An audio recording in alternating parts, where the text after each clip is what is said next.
Do you remember Vine, the app where you could only make little 6-second videos? Well, what if I told you they made a movie? Hi, my name's Alyssa, and I am a Billy fan, if you can see my little blush. And I do have a confession. I lied a little bit. I don't personally remember Vine too much, and it wasn't really a movie. It was not even 30 minutes, but it's okay, because it's close enough. But like I said, I personally actually didn't grow up with Vine. It was was very popular when I was in school.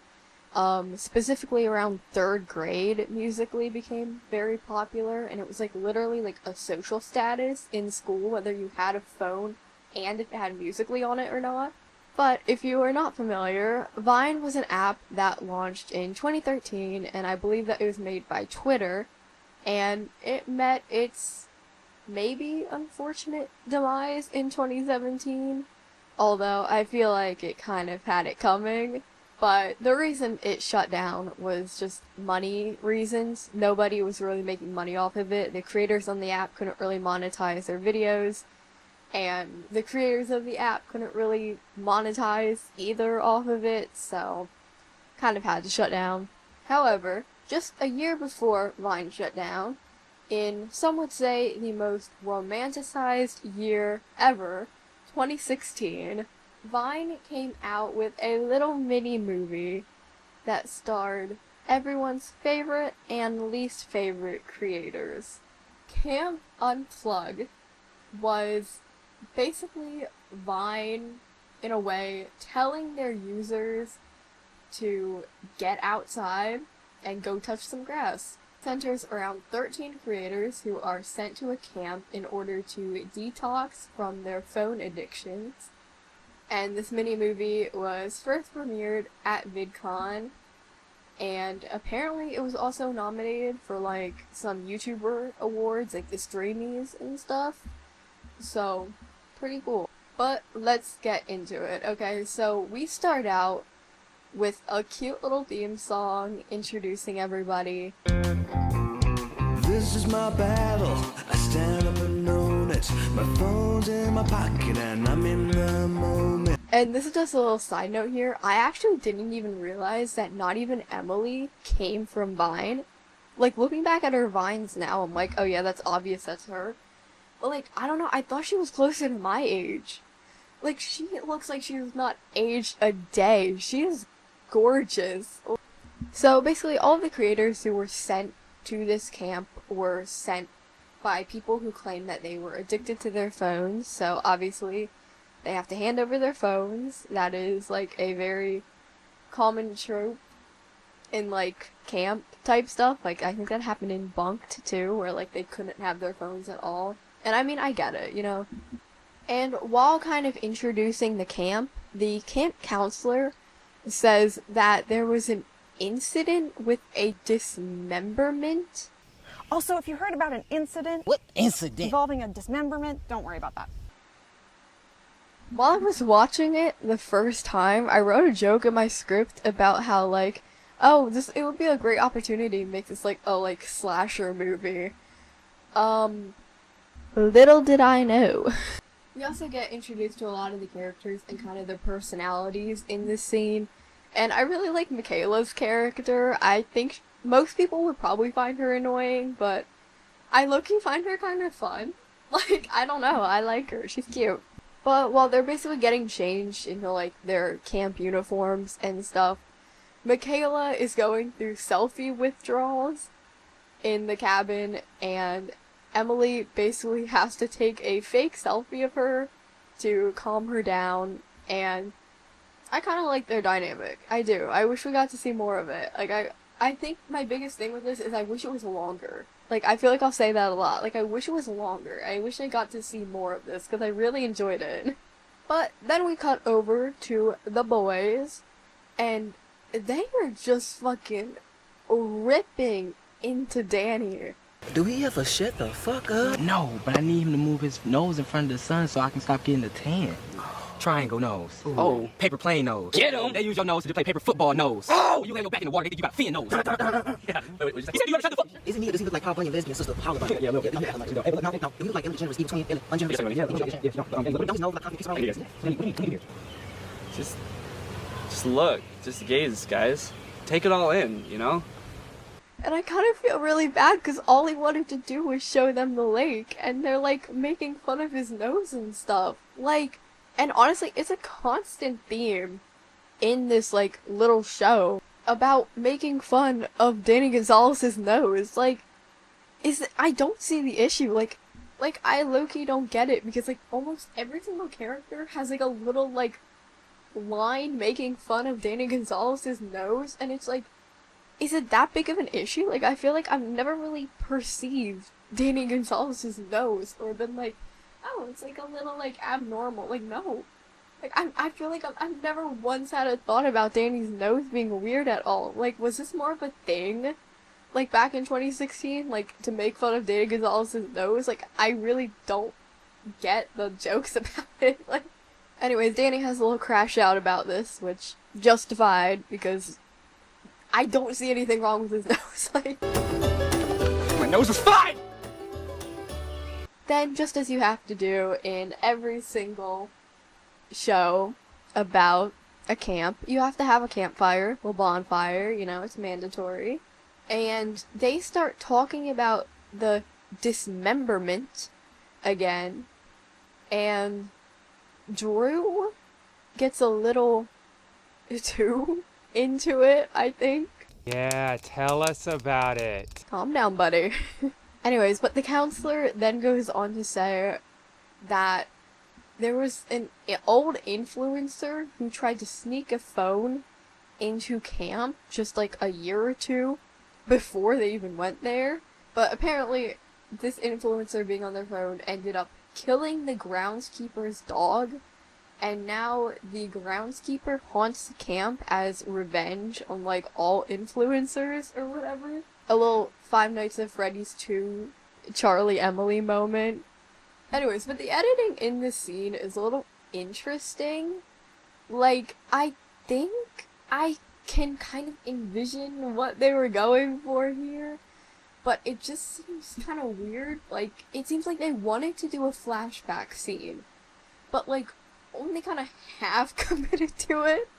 I don't know. But one of the things I do like about this is how kind of low budget it looks. Like, it's not like a high like Netflix production. Like, it really does kind of give the vibe of like some influencers just came together and did this silly little thing. Like, I like that. It gives a very nice vibe. Like, it kind of gives almost like Seven Supergirls skit vibes, you know what I mean? And like, I made a whole video about their channel and like how it ended and stuff, but it gives off those same vibes kind of, and I really like that. I don't like the reason Seven Supergirls ended though. But this story scares the group and they ditch, and I'm glad he's not in this as much as I thought he would be. But this is a scene where we get to see how bad at acting Cody Ko is. The fuck was that? Eagle Boy, you go check that out. I'm leaving. And it's okay to say that because he's not a good person.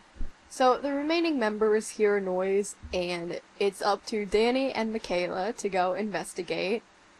And then this kind of like healed something in me, but the most 2016 YouTube horror music starts playing. I don't know, hearing that again after some time, again, it gives me like old like Seven Supergirls vibes, and if you watch that video, you know, I love those videos, I grew up on those videos, so it healed something in me hearing that again. I was very much a 2016 child YouTube warrior, like, but Danny and Michaela end up finding a dog tag, which pretty much just obviously confirms that, like, oh my god, the story, it's real, it wasn't just a legend. Going through all the tropes here, but that's alright. I like it. But we then cut over to the next day, and the group is going fishing. But Drew decides to hang back for a bit and have a little snack.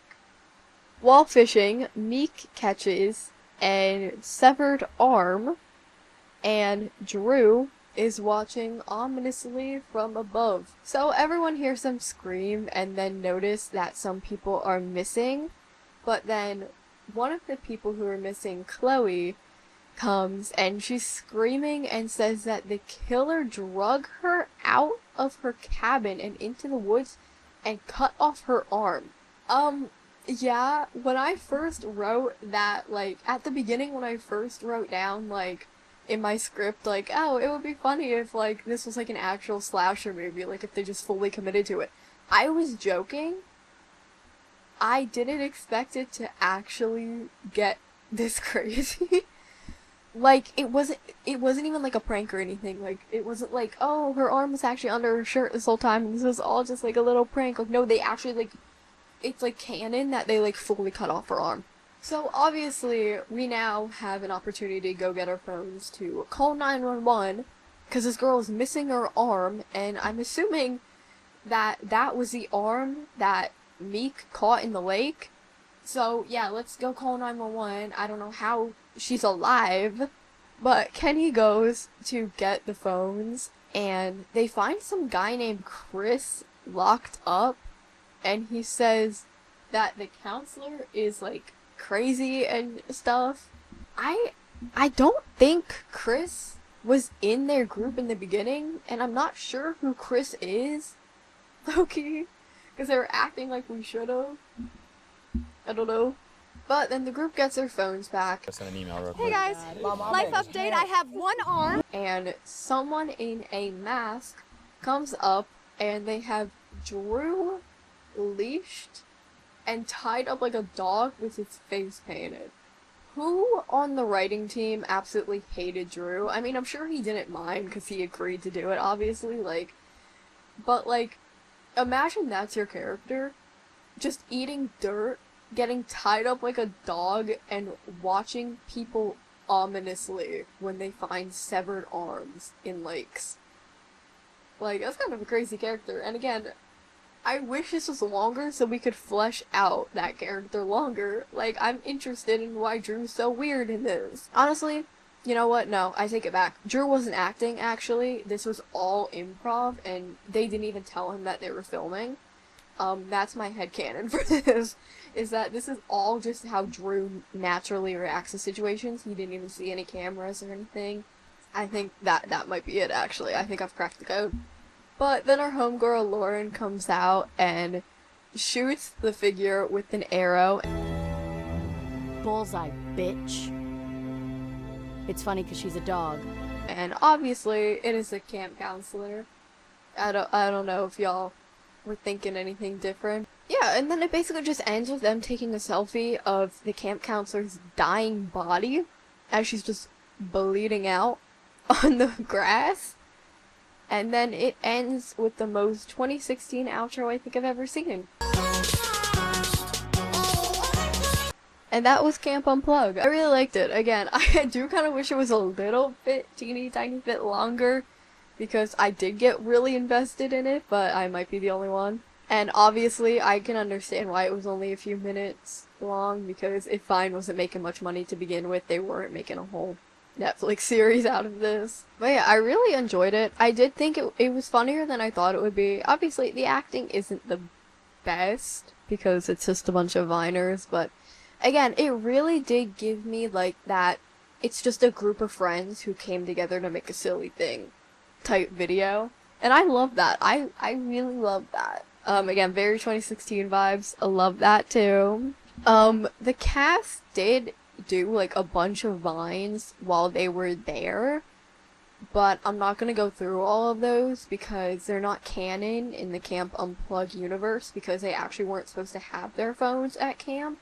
So, but yeah, I really liked it. My only unanswered question really is, why were they making fun of Danny's nose? I still don't get it. I don't think it looks too bad, like. And I do think Camp Unplug was one of the best things to happen, because think about it. Without it, Drew and Danny never would have met. Therefore, the Drew Gooden and Danny Gonzalez collab conspiracy theory video would never exist. Okay? So, remember that. Although I do kind of wish that they would have went a little more full horror on it, but it's alright. We'll get them next time, you know? 10 years. 10 years, you know? Like, we could do, like, the 10-year anniversary of Camp Unplug, and it's, like, Camp Unplug. You know how, like, Disney characters and shit go into, like, the public domain, and they just make, like, shitty slasher films out of them? That's what we should do with Camp Unplug. You know, it's been 10 years of Camp Unplug, so I think that means that we should make, like, a full horror version of it. Like, I will direct, I will write, I will do everything to make that happen if I need to, because I love that. Full movie, too. I'm talking, like, full 2-hour movie. Okay, I'm not shorting this. I'm not lowballing this here. Okay, full 2-hour movie. But yeah, I think that's gonna be it for this video. This is just a quick little fun video going over this little thing that I kind of remembered happened, or I guess found, because I didn't really remember it. Like, I never watched it or anything. I just found out about it through, a edit of Drew on TikTok. So, that's very nice. But yeah, if you like this video, then like the video. Comment down below your favorite thing from 2016 to romanticize. And then maybe watch another one of my videos and then consider subscribing. Just consider it. I don't know, I'm not forcing you or anything, but just consider it. All of my links will be down below if you would like to see more from me. And I will see you guys next time. Bye!